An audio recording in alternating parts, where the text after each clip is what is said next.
Soy Noel Bonilla Chongo, vivo y trabajo en La Habana, Cuba. Por más de 20 años me he dedicado a la investigación, a la docencia, a la crítica, a la gestión y a la creación en las artes vivas, fundamentalmente en el terreno de la danza contemporánea. Imparto docencia, dirijo tesis desde el Departamento de Danza Contemporánea de la Universidad de las Artes, donde también coordino la Cátedra Honorífica Danzar.cu, que es un espacio que nos permite asumir procesos de desarrollo, procesos de investigación, gerenciar proyectos, residencias artísticas y la publicación del boletín Danzar.cu.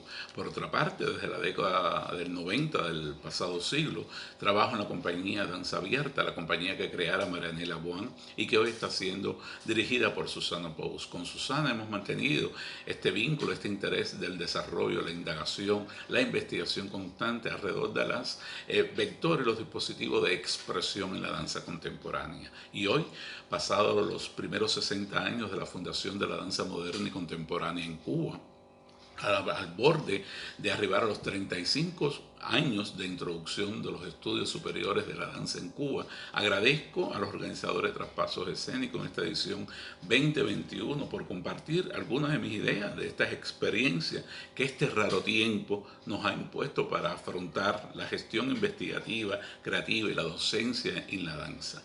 Danza, entre esa idea interna y externa de su ser, hoy me pregunto, ¿cómo pensarte? Y creo que al presente, cuando las nociones de lo corporal, lo creativo, lo escénico, subvierten el valor de la fatigada idea externa de la danza, en reivindicación progresiva de esos dispositivos internos de elocuencia, cuando el aislamiento físico, el aislamiento social fragilizan la erectilidad del cuerpo del danzante, ¿acaso no se hace necesario establecer nuevas alianzas, nuevas transacciones? En este tiempo de recogimiento, la danza ha tenido que reinventarse, ha tenido que desplegar un poder inédito imaginal para no asfixiarse. Se ha reinventado porque ante el padecer, ante la pausa, ante la quietud, equivalencias de un cuerpo inerte e indefenso, que para no sucumbir ante la angustia se ha tornado píxel, se ha tornado pantalla escenográfica, entre otras tantas discursividades alternativas posibles. Salones cerrados, programaciones canceladas, eventos y festivales que en todo el mundo han pasado al formato virtual, hallarse en la net, en el cyberspace, en esas presentaciones artísticas online, la puesta en circulación de repertorios enlatados. Y es ahí donde los foros temáticos, las conferencias, eventos como este, como esta suerte de agenda desplegada, de traspaso que lo abarca muchas instancias de significaciones, constituyen alternativas en el reajuste, en el reacomodo, en las reformulaciones. Sin duda, este tiempo que nos ha lanzado un sinnúmero de cuestionamientos, un sinnúmero de preguntas, también de certezas e incertezas. Este tiempo que ha sacado lo mejor y también lo peor del ser humano.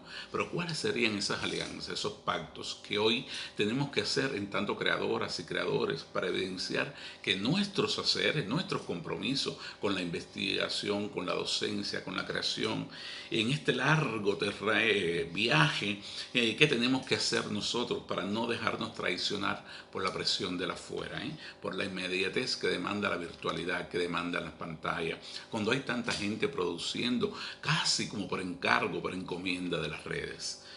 El otro día me leía, justo cuando empezó la pandemia, me leía en el muro de Facebook del creador colombiano César Monroy y él se preguntaba, ¿cómo puedo en la danza moldear la materia sin materia? Y creo que desde nuestro compromiso con la gestión, nuestro compromiso responsable, con la gestión investigativa, creativa, con la gestión docente, este inevitable reajuste, este inevitable reacomodo y las reformulaciones, van a ser pertinentes, van a ser urgentes en su acción en la medida que las creadoras y los creadores tengamos la vocación y la voluntad consciente de acceder a esos marcos teóricos, quizás a nuevos marcos teóricos donde sustentar nuestra irrenunciable acción educativa, investigativa, creativa, formativa en la danza, pero también en el terreno de las artes vivas, en el teatro. Y siendo todavía, yo creo que más pragmático, no podemos perder de vista que esos marcos teóricos son al pensamiento lo que serían las técnicas de entrenamiento para el cuerpo del danzante, ¿no? Sencillamente proveedores facilitadores, amplificadores, generadores, nunca serán un fin en sí mismo. De ahí la importancia de la no renuncia, de ahí la importancia del estudio constante. Y yo creo que urge instalar operatorias que nos permitan poder reflexionar sobre un texto analítico, filosófico, de cualquier naturaleza, pero también sobre una pieza coreográfica, sobre una puesta en escena, sobre el hacer de nuestros hacedores artistas y sobre el legado también de esos maestros vivos y muertos que de alguna manera han orquestado, han estructurado esta arquitectónica de pensamiento en las prácticas y las teorías artísticas.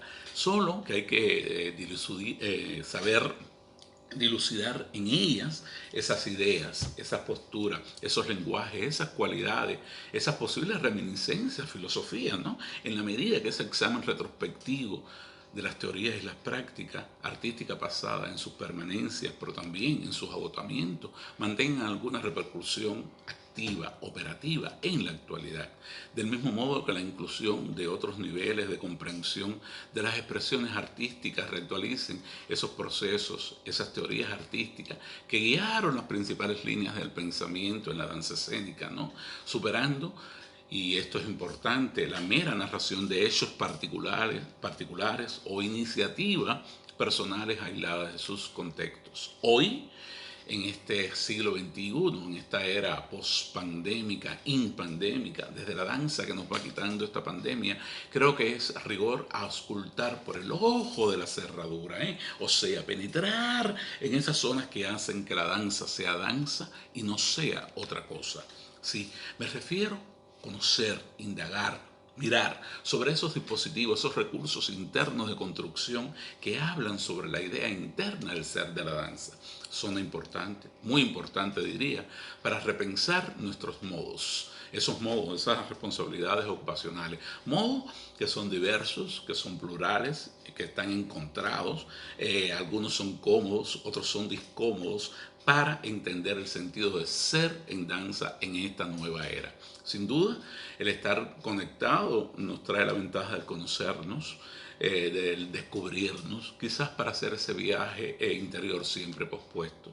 Las pantallas como esta, Mede, Interespacio, nos permiten estar unidos, nos permiten estar juntos, más próximos, en un mundo virtual y desmaterializado, en esta suerte de coreografía multimedial, pero regresar al salón, ¿no? Regresar al aforo teatral, aún situándonos a 1,5 metros de distancia, será siempre un momento para dejar los píxeles y volver a la carne.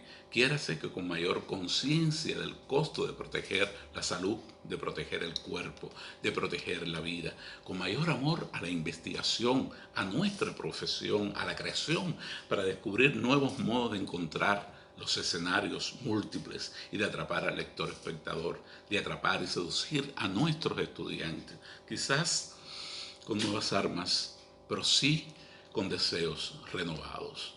Yo agradecer a Eberto principalmente, a Traspaso, a los colegas críticos, a los profesores, a los investigadores que hemos estado en este panel, en esta suerte de convivio virtual, y desde mis obsesiones, desde mi obsesión en pensar la danza entre esa idea interna y externa de su ser, hoy me sigo preguntando, danza, ¿cómo pensarte? Y si bien el antojo de los círculos vitales, la ingenuidad, la erosión y los tránsitos de la vida nos siguen sustrayendo el goce del cuerpo en sus maneras de apropiarse del espacio escénico, de ese espacio físico, del sudar del partener, la cercanía, el agarre del bailarín vecino, del estudiante, también de ese lector espectador atento.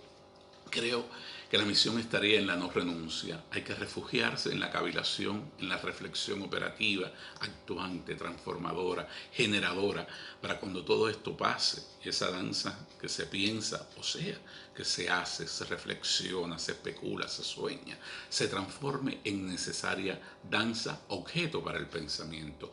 Por ahí andarían estas primeras coordenadas que me gustaría compartir, agradeciendo una vez más esta suerte de coreografía virtual. Muchas gracias. Escenas alteradas, la sobrevivencia de lo escénico en la práctica bidimensional de nuestro tiempo. No se hace más que interpretaciones cuando leemos del mundo. Sin duda alguna y alejados de la pretensión moderna de explicar y conocer la realidad, A los artistas nos apremia y nos impulsa la posibilidad y la capacidad de proponer lecturas de aquello que nos rodea, de las personas, de las cosas, de las otras subjetividades del arte. Los ejercicios de relectura e interpretación, o los de intertextualidad y juego referencial, apelan a la capacidad propia del ser humano de construir una narrativa en lo que atestigua, en lo que presencia y de lo que particularmente le afecta.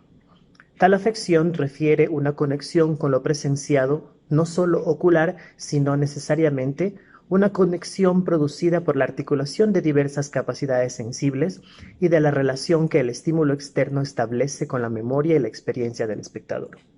Así que estas lecturas, narrativas e interpretaciones serán producto de las continuas negociaciones que el sujeto realiza con su entorno, desde la mirada cultural propia y con las herramientas estéticas y técnicas que le asisten. Una construcción derivada entonces de la subjetividad, una construcción atravesada por el cúmulo de experiencias y conocimientos convertida en una interpretación. Sin embargo, el ocularcentrismo de nuestro tiempo también impone una jerarquización de los sentidos en la que la vista ocupa, si no el único, el principal camino de consumo del exterior. Y aunque este centrismo ha sido interpelado desde hace mucho tiempo, la pregunta sobre cómo sustraernos al dominio de la vista continúa operando en las búsquedas artísticas y en los discursos estéticos de los creadores. Como espectadores de las pantallas a las que se ha reducido mucha de la actividad laboral actual y desde las que pareciera validarse toda actividad humana, proponemos también preguntarnos cómo convertir una mirada perpleja en una mirada crítica, cómo transformar la acción pasiva del espectador mesmerizado en postura y ojo activo para el consumo de lo ofertado, de lo presentado. Las propuestas artísticas entonces, al convocar a más de un sentido de percepción, procuran ampliar la experiencia sensible y devolver una conciencia alerta sobre lo que se observa y, en consecuencia, sobre el entorno y la presencia virtual en la que sobrevivimos actualmente. Esta sí es una postura política, una mirada crítica sobre el mundo y sus operaciones. El arte, como sabemos, funciona entonces como una posibilidad de revertir los procesos de adormecimiento que ocasiona el ocularcentrismo y la vida hipermediática. La estrategia artística, en particular en las artes escénicas, está siempre relacionada con ofrecer superficies de inscripción, medios, en las que se crean campos de significaciones. Estos conjuntos de posibles significados apelan a más de un sentido, ampliando de esta forma la vivencia sensible del espectador e invitándolo a descifrar desde su particular manera de elaborar sentidos los signos presentados, las textualidades inscritas, para tentar una suerte de narrativa propia. En la danza, aún más, el movimiento acontece en un tiempo y un espacio comunes a los cuerpos que danzan y los cuerpos que observan, superponiendo las grafías corporales en secuencias espaciotemporales que obran narrativas siempre transformantes, siempre cambiantes. Estas grafías de movimiento corporal coexisten con la conciencia y la percepción del cuerpo propio de cada espectador y entran en una especie de sinergia temporal para producir la experiencia estética de la danza. Esta sinergia, operada por los cuerpos de quienes danzan y de quienes observan, no es concluyente ni definitiva. Muy por el contrario, se erige y se deshace constantemente, pues las construcciones sensibles del espectador y del bailarín son reemplazadas continuamente por una siguiente construcción, por un siguiente juego de significaciones y de lecturas que se afincan en cada percepción sensible de esos cuerpos. La vivencia física, entonces, se torna imprescindible en esa negociación de conocimientos, fundado en la información traducida desde los sentidos sobre los fenómenos del mundo, cotidianos, artísticos, sociales, culturales. La creación de la subjetividad obra en y desde esas interpretaciones. Como dice David Le Breton, no hay un mundo que un observador indiferente, situado en un punto ideal, pueda describir con toda objetividad. Solo hay un mundo de carne y de significaciones, y no hay nada que penetre el espíritu y que no posea un anclaje físico y por lo tanto sensorial. Así, la mirada como sentido sobrevalorado en la cultura occidental no alcanza a dar cuenta de toda la experiencia estética del ser humano. El ocularcentrismo, entonces, resulta una ilusión en la que la vista solo pudiera ser el primer sentido en entrar en contacto con la experiencia estética, con el fenómeno artístico. pero es el conjunto de sentidos y razón lo que permite la vivencia y por tanto el conocimiento sobre el fenómeno y por tanto la interpretación. No obstante, nuestra condición de espectadores del mundo se ve particularmente atravesada por el uso de la tecnología y el aparecimiento de la vida mediática. La cultura de la imagen parecería haber cercenado los sentidos otros que la vista, produciendo una percepción bidimensional y aséptica del mundo exterior. En esta percepción plana aparece la ilusión de la inmediatez y la ligereza. Todo fenómeno brutal o violento va perdiendo fuerza. Toda vivencia tridimensional y personal se volatiliza y se desencarna. Es en esta bidimensionalidad de la pantalla que el juego real de energías y sentidos real no sucede.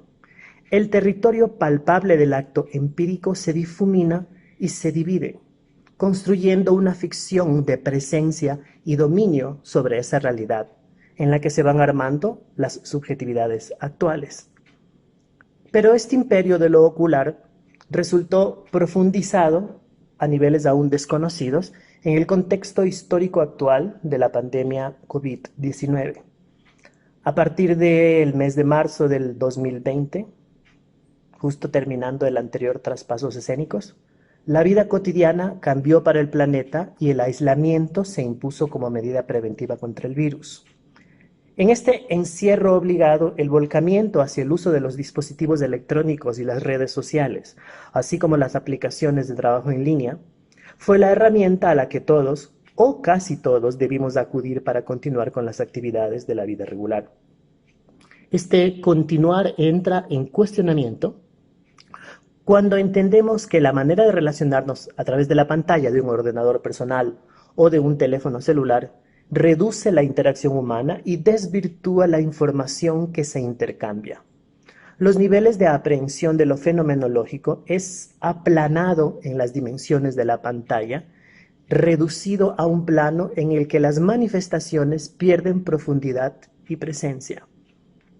Así pues, se transforma la conciencia somática, la experiencia sensible y, por tanto, las posibles interpretaciones del mundo, del arte, la creación del conocimiento, la generación de materiales nuevos.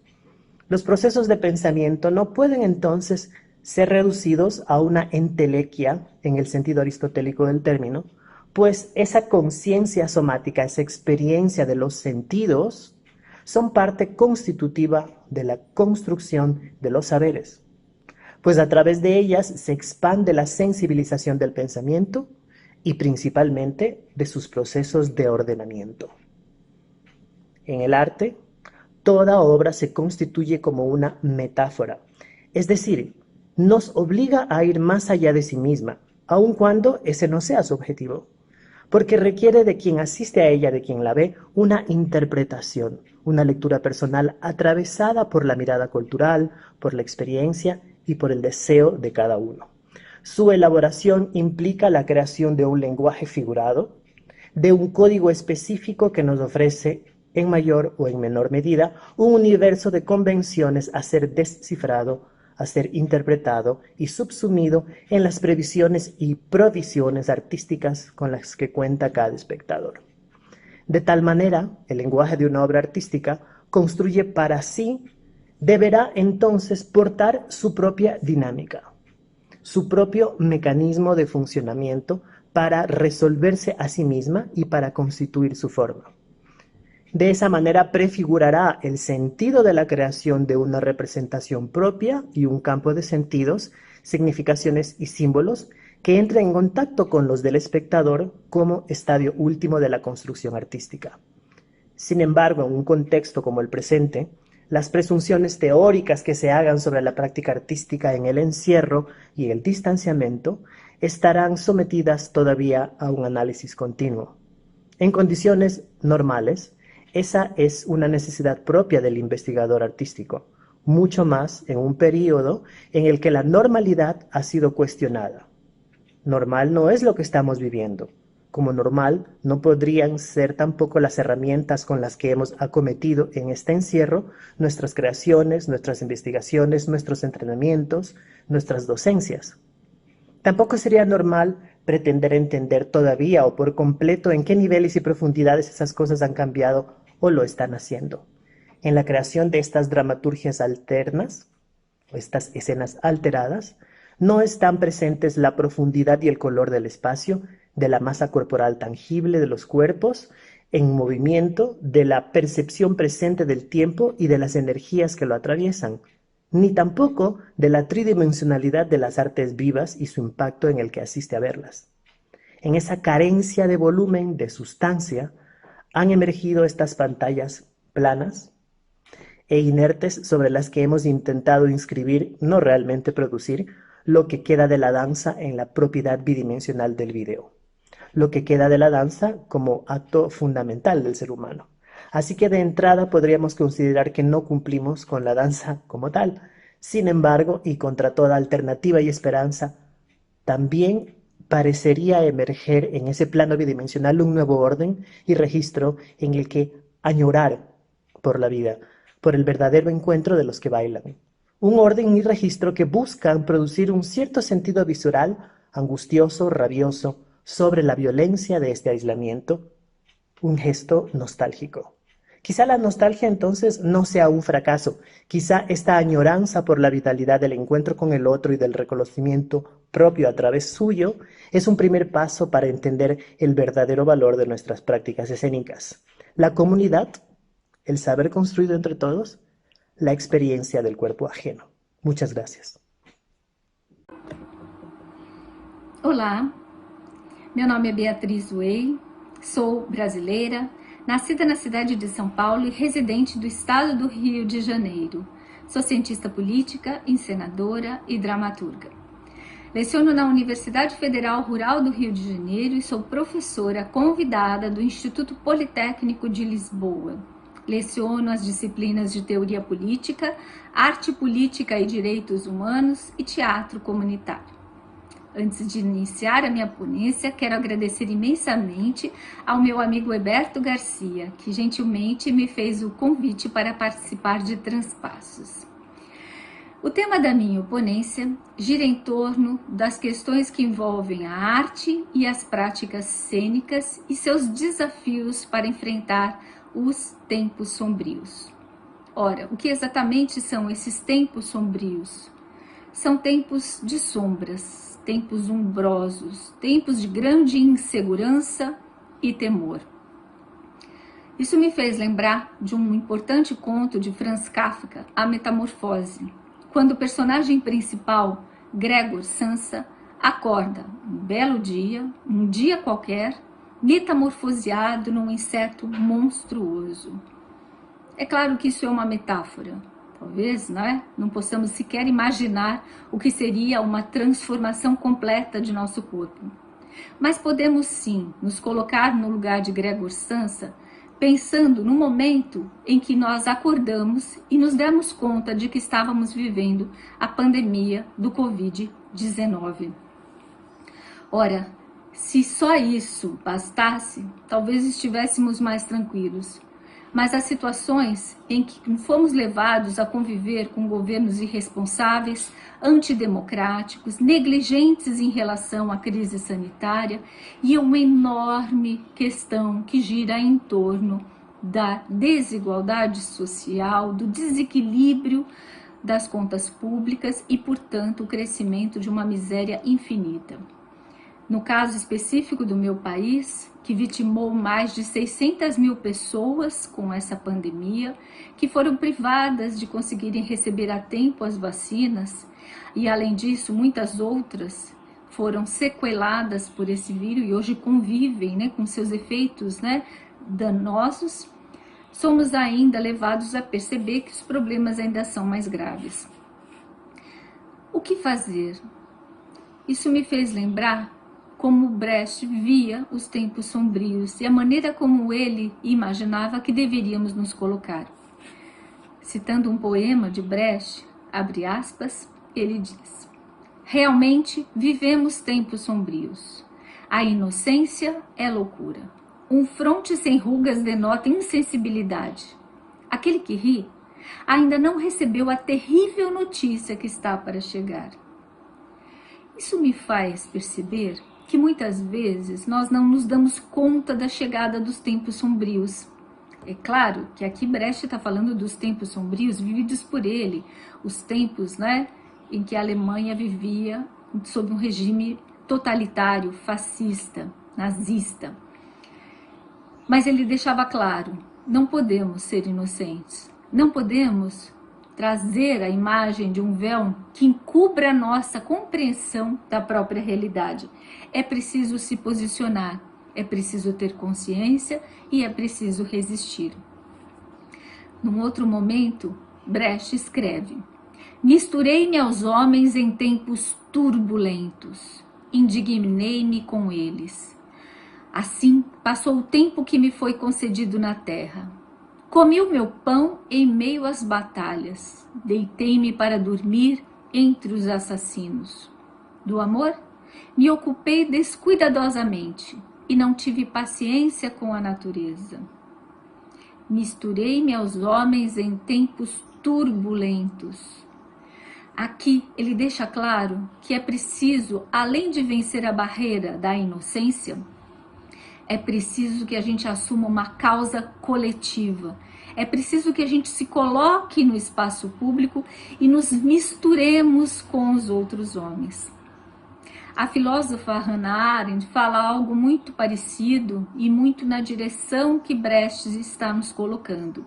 Diz ela: a pluralidade é a condição da ação humana, pelo fato de sermos todos os mesmos, isto é, humanos. Isto sem que ninguém seja exatamente igual a qualquer pessoa que tenha existido, exista ou venha existir. Somos diferentes, mas ao mesmo tempo somos plurais. Somos diferentes, mas ao mesmo tempo devemos agir coletivamente. As perspectivas, as formas de ação vão mudar, mas todas elas vão caminhar no sentido de pensarmos o significado e como resistir aos tempos sombrios. Falando novamente em tempos sombrios, Hannah Arendt escreveu um livro muito interessante chamado Homens em Tempos Sombrios. Neste livro, ela vai pensar exatamente num tempo, ou seja, numa era que marca para cada pessoa a sua vivência e a sua particularidade no sentido da sua contribuição para vencer os tempos sombrios. Nesse livro, ela cita várias pessoas muito interessantes, entre elas o próprio Bertolt Brecht. O que entendemos é que tanto em Brecht quanto em Hannah Arendt, a grande questão está em sabermos o momento de ocuparmos o espaço público. E sabemos que se essa ocupação não acontecer, estamos nós submissos a esses tempos sombrios, sejam eles definidos pelo governo político, seja ele definido por uma pandemia, seja ele definido por uma grande crise econômica. É preciso que a gente ocupe o espaço, entendendo que ele é um espaço de luta. Uma luta que vai se dar pela manutenção da liberdade, da cidadania e da dignidade humana. O primeiro passo é não aceitarmos a condição da política como violência e compreendermos que é preciso fazermos a nossa parte. Eu aqui menciono para vocês o fato de que muitas vezes, pela nossa incapacidade, né, ou incompreensão de tudo isso, não conseguimos nos manifestar, mas os artistas conseguem. Os artistas rompem com essa barreira e estabelecem uma relação com o público, saindo de um âmbito menor para um âmbito maior. Ocupam as ruas, ocupam os espaços tradicionais da arte e fazem com que este movimento de resistência aconteça. Vou mencionar aqui rapidamente o Festival Mexe, que é um festival bastante importante que acontece na cidade do Porto, em Portugal.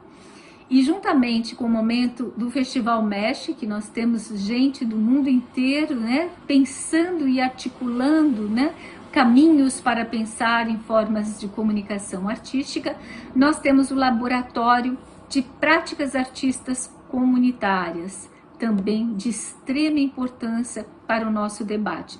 Além disso, cito aqui a Mostra de Teatro da Baixada Fluminense, que lida com uma condição bastante adversa vivida no nosso país, das pessoas que vivem em comunidades sobre uma situação de risco, e o programa Europa Criativa da União Europeia sobre o trabalho e a gerência de Acnur.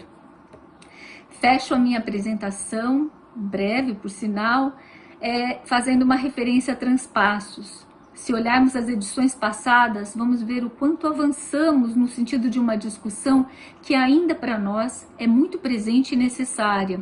Discussões em torno do público e do privado, formas de convivência e troca, e especialmente um espaço que discute os novos espaços, micro, macros, virtuais, espaços esses que precisam ser multiplicados para que a gente tenha a nossa capacidade infinitamente grande, de nos comunicarmos e de entendermos que o caminho da arte é um caminho que nos salva, é um caminho que nos liberta. E a nossa produção não pode parar. Diálogos como o que fazemos hoje, ele deve ser feito permanentemente, como uma forma de multiplicarmos e ampliarmos ao máximo a nossa participação no mundo. No meu entender, eu quero dizer que Transpassos consegue tudo isso, gerando uma grande esperança, otimismo e resistência para o mundo. Quero terminar falando um grande viva para Transpassos, que permaneça sempre ativo. Muito obrigada.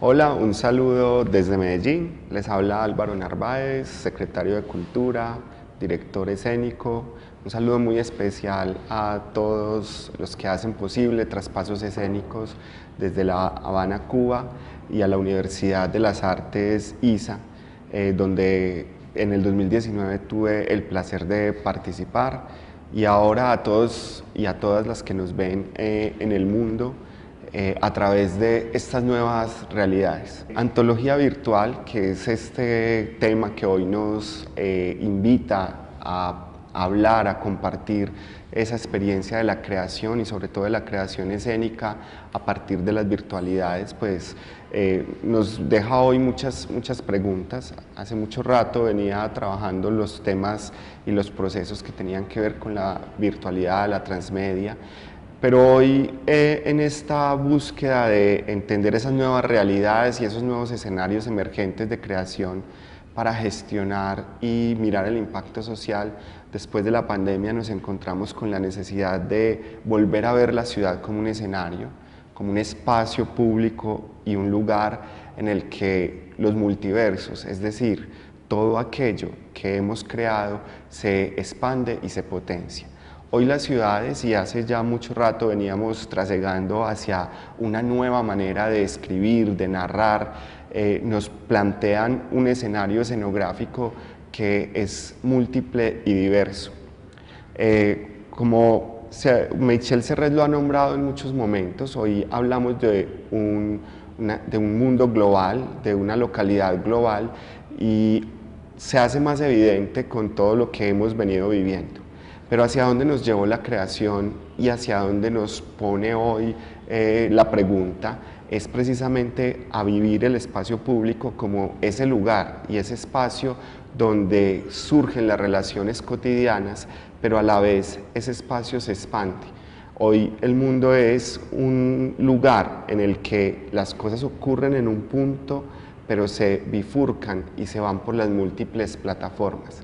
La escritura, la narración, la creación teatral, la creación de danza, hoy no está definida en qué plataforma o escenario la vemos en múltiples plataformas y múltiples escenarios, y además nos dan la posibilidad de conectarnos infinitamente. Estamos precisamente accediendo entonces a la concepción de ese espacio-tiempo donde todo se funde en uno. Una ciudad como Medellín, como Barcelona, como La Habana, como Mendoza, se convierten hoy en escenarios que quedan registrados y grabados en sus múltiples imaginarios, su memoria, su patrimonio, todo mezclado y todo confluyendo. Ese es el reto hoy de la creación, cómo hacer creaciones que confluyan y cómo hacerlas y en qué lugar. El lugar quizás no importe, el lugar hoy es la escenografía, y por eso hablar de las ciudades, porque en los confinamientos que vivimos en pandemia, las ciudades se convirtieron en nuestro espacio escenográfico. Incluso nuestra casa, nuestra cocina, se convirtió en la posibilidad de narrar y de crear. Vimos la expansión y los movimientos creativos de la danza en espacios confinados, vimos cómo el audiovisual empezó a narrar acciones desde la cotidianidad, cómo expresarse a través de la imagen y del video. La teatralidad mutó, el cuerpo mutó, como dice también Michel Serres en su libro Pulgarcita, donde nos dice que después de muchísimos siglos, hoy estamos ya trascendiendo hacia otro nuevo modelo de cuerpo, es otro modelo de narrativas. Por eso el espacio público se convierte en el lugar del encuentro, pero sobre todo de la expansión de los lugares y los puntos donde las cosas que antes veíamos como hitos se difuminan y se convierten en un lugar global. Todos podemos vivir una ciudad a través de los medios, pero no podemos encontrarnos directamente en ese lugar. Hoy la presencialidad se bifurca y se convierte en un híbrido donde el cuerpo se expande profundamente. En ese sentido, todo lo que hemos venido aprendiendo es que la creación es infinita. Ya en el 2011 me hacía la pregunta por las relaciones humanas en los espacios virtuales, y ese trabajo y ese trasegar nos ha llevado a que hoy la teatralidad sale del escenario, se instaura en cualquier lugar de la ciudad y convierte la ciudad en el lugar del encuentro de la localidad, que se expande a latitudes globales. En ese sentido, lo social empieza a tener mucha relevancia, porque todo lo que es microscópico de la sociedad, lo que había sido oculto, toda esa cotidianidad se vuelve expansión creativa. Y hoy lo más mínimo, una planta surgiendo de una grieta, un personaje instaurado en el espacio público como una estatua humana, un artista gráfico urbano, un código QR se convierten en la expansión creativa de todo. Con esto quiero decirles, para ir terminando esta pequeña intervención, que el espacio público se convierte entonces en la posibilidad de expandir los multiversos de la creación y llevarlos a diferentes escenarios. Las ciudades hoy son la escenografía, no el lugar, y las latitudes, la posibilidad de conectarnos con el mundo. Muchas gracias y un saludo muy especial a Eberto, gracias por hacer posible este evento, y a todos los de Iberoamérica y el mundo que hicimos parte de este encuentro. Un abrazo.